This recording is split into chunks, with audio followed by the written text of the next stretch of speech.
ମୋ ନାଁ ହେଉଛି ସୁଧୀର କୁମାର ପତ୍ରୀ। ଏଇ ଯେଉଁ ସାବୁତଞ୍ଜିବ ଷ୍ଟେଟ୍ ମୁଁ ତାର ଆସିଷ୍ଟାଣ୍ଟ ସେକ୍ରେଟାରୀ ଅଛି।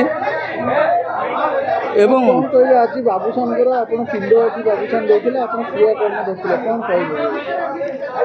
କେଉଁ ବିଷୟରେ କହିବି କହିଲେ ମୁଁ ସେଇ ଅନୁସାରେ କହିବି ନା। ବାବୁସାନଙ୍କର ଯେଉଁ ପ୍ରୋଗ୍ରାମଟି ଏଠି ହେଲା ଅସ୍ଥି ବିସର୍ଜନ, ତାରି ଉପରେ ଆମେ ବାବୁସାନଙ୍କର ଅଲରେଡ଼ି ଅସ୍ଥି ବିସର୍ଜନ କର୍ମ ସରିଛି। ଶ୍ଵେତଗଙ୍ଗା ଯେଉଁ ତୀର୍ଥ ଗଙ୍ଗା ତୀର୍ଥରେ ତାଙ୍କର କାର୍ଯ୍ୟକ୍ରମ ସବୁ ସରିଯାଇଛି ଅସ୍ଥି ବିସର୍ଜନ।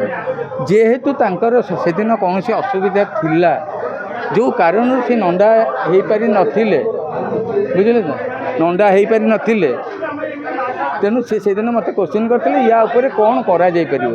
ମୁଁ ତାଙ୍କୁ ଗୋଟିଏ ଯେ ମହୋଦଧିରେ ଆପଣ ସୁଫଳ ପିଣ୍ଡ ଦେଇ ନଣ୍ଡା ହେଇଗଲେ ସେଦିନ ଆପଣଙ୍କର ସବୁ କାର୍ଯ୍ୟକ୍ରମର ଅନ୍ତ ହୋଇଯିବ। ତେଣୁ ସେ ଆଜି ଆସିଥିଲେ, ମହୋଦଧିରେ ପିଣ୍ଡଦାନ କଲେ, କିଛି ଅସ୍ଥି ମଧ୍ୟ ରଖିଥିଲେ, ତାକୁ ବିସର୍ଜନ କଲେ ଏବଂ ପରମ୍ପରାଗତ ଅନୁସାରେ ତାଙ୍କର କାର୍ଯ୍ୟକ୍ରମ ଶେଷ ହେଲା।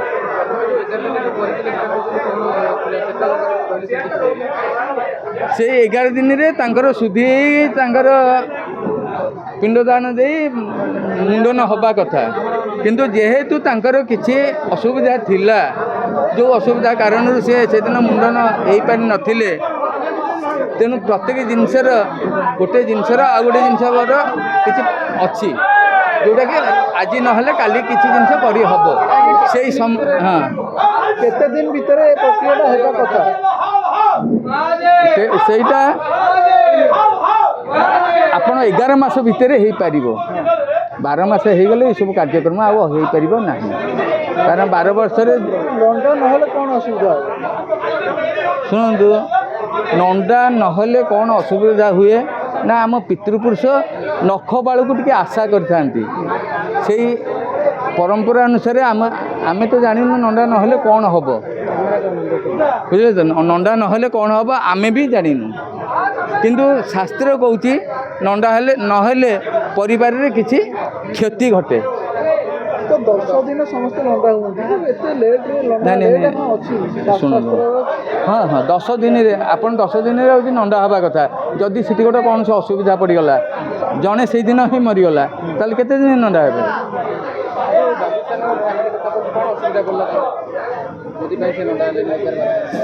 କ'ଣ ଅସୁବିଧା ଆମେ ସେ ବିଷୟରେ କିଛି କହିପାରିବୁ ନାହିଁ, କାରଣ ଆମେ ଜାଣିନାହୁଁ କୌଣସି ଅସୁବିଧା। ତାଙ୍କର ଅସୁବିଧା ନିଶ୍ଚିନ୍ତ ହେଇଛି କିଛି। ଆଜ୍ଞା, ସ୍ପିରିଚୁଆଲ ପାୱାର ସବୁ ସମୟରେ ଅଛି, ଗଡ୍ ପାୱାର ସଦାବେଳେ ଅଛି, ଏକୁ ଆମେ ଅମାନ୍ୟ କରିପାରିବା ନାହିଁ। ଆପଣମାନେ ଏଠିକି କିଛି ଦିନ ମଧ୍ୟ ଯଦି ଏଠାରେ ପ୍ରତ୍ୟେକ ଜିନିଷକୁ ଆପଣଙ୍କର ମିଡ଼ିଆରେ ନେଇପାରିବେ, ତାହେଲେ ଜାଣିବେ ଭୂତ ପ୍ରେତ କ'ଣ ଅଛି କି ନାହିଁ, କାରଣ ପ୍ରତ୍ୟେକ କ୍ଷେତ୍ରରେ ଏଠି ଭୂତ ପ୍ରେତର କିଛି ପ୍ରଭାବ ରହେ। ଆପଣ କେବେ ଦେଖିଛନ୍ତି ଭୂତକୁ? ଦେଖିଛନ୍ତି?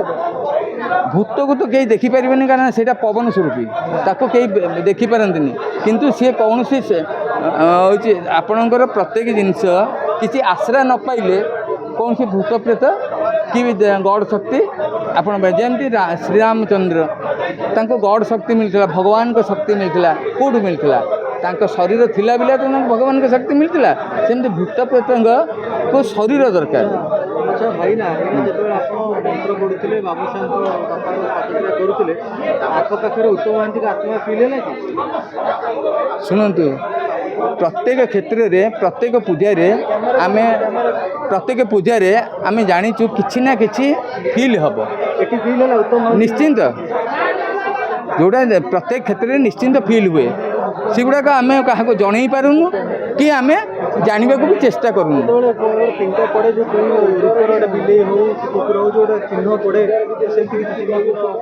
এইসব কর্মরে সেসব জিনিস আসেনি, সেগুড়াক একাদশ কর্মরে আসে। এইসব কর্মরে সেই জিনিসর প্রভাব নথায়, কারণ ইয়ে মুক্তি ক্ষেত্রে আসিগলা, মুক্তি ক্ষেত্রে মুক্তি হেবে, সে আর কৌশি প্রভাব দেখান্তিনি, সে কেমতি মুক্তি হেবে সেইটাকে চাহান্তি। শুণন্তু, পুরাপুরি মুক্তি পাইলে কি তাঁর হচ্ছে ন পাইলে সেটা সময় কইব, কারণ গোটে প্রেত যদি মুক্তি ন পায়ে তাহলে তাকে সময় 12 ବର୍ଷ ସମୟ ଲାଗେ ତାର ପ୍ରତାପ ଦେଖାଇବା ପାଇଁ। ଦ୍ୱାଦଶ ବର୍ଷ ଭିତରେ ସେ ଯଦି କିଛି ପ୍ରତାପ ଦେଖାଏ ତାହେଲେ ଆପଣ ଜାଣିବେ ଯେ ହେଉଛି ସ୍ପିରିଚୁଆଲ ମୁକ୍ତି ପାଇନାହିଁ। ଧନ୍ୟବାଦ।